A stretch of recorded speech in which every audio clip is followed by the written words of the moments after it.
ধামে ত্রিপুরাসুর যেন মহামারী, তার ভয়ে মুনি ঋষি সকল দেবগণ স্বর্গ ছেড়ে প্রাণী বাজে করে পলায়ন। তদুপরি সকলে যায় ব্রহ্মার কাছে, জানিতে মুক্তির কি কোনো উপায় আছে। ব্রহ্মা বলেন শিবের কাছে ছুটে যেতে, তিনি শুধু পারিবেন সবারে বাঁচাতে। সেই শুনে সকলে শিবের কাছে গেল, শুনিয়া দুঃখের কথা ত্রিনয়ন কাঁদিল।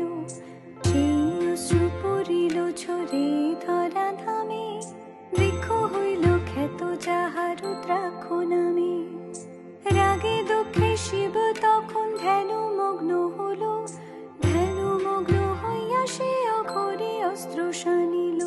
সেই অস্ত্র বাণে ধ্বংস হলো ত্রিপুরাসুর, লোহা তামা স্বর্ণে তৈরি তার 3 পুর। ফিরিল আবার শান্তি এই ধরা ধামে, সবে করো